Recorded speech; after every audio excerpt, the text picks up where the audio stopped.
Item ಯಾವುದೇ ಇರಲಿ try ಮಾಡಿ ಆಚಿ ಚಿಕನ್ ಮಸಾಲಾ. ರಾಜ್ಯದಲ್ಲಿ ಫ್ರೀ ಬಸ್ ಎಫೆಕ್ಟ್, ನಾರಿ ಶಕ್ತಿಗೆ ನಲುಗಿದಂತ ಗಂಡಸರು. ಬಸ್ನಲ್ಲಿ ವ್ಯಕ್ತಿಯೊಬ್ಬನ ಮೇಲೆ ಮಹಿಳೆ ರೋಷಾವೇಶ.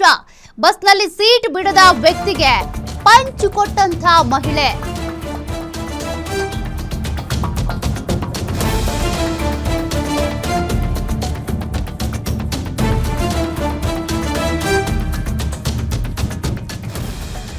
ಶಕ್ತಿ ಯೋಜನೆಯಿಂದಾಗಿ ಮಹಿಳೆಯರಿಗೆ ಫ್ರೀ ಬಸ್ ಏನು ಅಂದ್ರೆ ಟಿಕೆಟ್ ಉಚಿತ. ಆದ್ರೆ ಗಂಡಸರಿಗೆ ಇದು ದೊಡ್ಡ ಪ್ರಾಬ್ಲಮ್ ಆಗ್ಬಿಟ್ಟಿದೆ. ಬೀದರ್ನ ಭಾಲ್ಕಿ ಪಟ್ಟಣದ ಬಸ್ ನಿಲ್ದಾಣದಲ್ಲಿ ಫೈಟ್ ಆಗ್ಬಿಟ್ಟಿದೆ ಸಹ ಪ್ರಯಾಣಿಕರ ನಡುವೆ.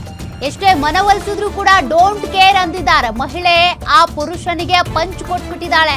ಕೊನೆಗೆ ಪೊಲೀಸರು ಬಂದು ಮನವೊಲಿಸಿ ಕಿತ್ತಾಟಕ್ಕೆ ಬ್ರೇಕ್ ಹಾಕಿದ್ದಾರೆ. ಸದ್ಯ ಸೋಷಿಯಲ್ ಮೀಡಿಯಾದಲ್ಲಿ ವಿಡಿಯೋ ವೈರಲ್ ಆಗ್ತಾ ಇದೆ. ನೋಡಿ, ಈ ದೃಶ್ಯ ಗಮನಿಸ್ತಾ ಇದ್ದೀರಿ. ಸೀಟ್ ಬಿಟ್ಕೊಟ್ಟಿಲ್ಲ ಅನ್ನುವಂಥ ಕಾರಣಕ್ಕೆ ಪಾಪ ಪುರುಷನ ಮುಖಕ್ಕೆ ಪಂಚ್ ಕೊಟ್ಟಿದ್ದಷ್ಟೇ ಅಲ್ಲ, ಗಲಾಟೆ ಮಾಡಿರುವಂತ ಮಹಿಳೆ.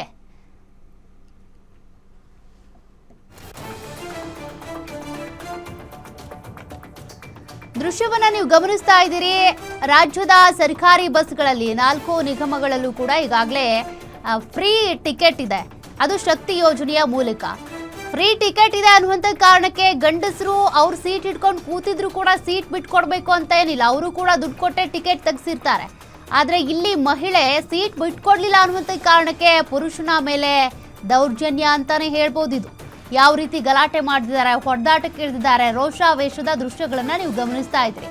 ಪಾಪ ಮೊದಲೇ ಗಂಡಸರು ನಮ್ಗೇನು ಯೋಜನೆ ಇಲ್ವಾ, ಫ್ರೀ ಬಸ್ ಅಂತೇಳಿ ಮಹಿಳೆಯರಿಗೆ ಕೊಟ್ಟಿದ್ದೀರಿ, ಬಸ್ ಯಾವಾಗ್ಲೂ ರಶ್ ಇರುತ್ತೆ, ನಮಗೊಂದು ಕುತ್ಕೊಳ್ಳೋಕ್ಕೂ ನಿಂತ್ಕೊಳ್ಳೋಕ್ಕೂ ಬಸ್ಸಲ್ಲಿ ಜಾಗ ಇರಲ್ಲ ಅಂತ ಹಿಂದೆ ಹೇಳ್ತಾ ಇದ್ರು. ಆದ್ರೀಗ ಸೀಟ್ ಬಿಟ್ಕೊಡ್ಬೇಕು ಅಂತೇಳಿ ಆ ಮಹಿಳೆ ಹೇಳಿದ್ಲಂತೆ. ಬಿಟ್ಕೊಡದೇ ಇರೋ ಕಾರಣಕ್ಕೆ ಪಾಪ ಆ ಪುರುಷನ ಮೇಲೆ ಕೈ ಮಾಡೋದಾ, ಈ ಮಟ್ಟಕ್ಕೆ ಜಗಳ ಮಾಡೋದಾ?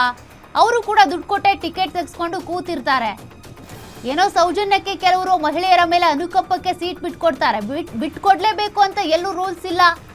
ಪಾಪ ನೋಡಿ ಯಾವ ರೀತಿ ಜಗಳ ಮಾಡಿದ್ದಾರೆ. ಪೊಲೀಸರು ಬಂದು ಗಲಾಟೆ ಬಿಡಿಸೋ ಮಟ್ಟಕ್ಕಾಗಿದೆ ಈ ಜಗಳ.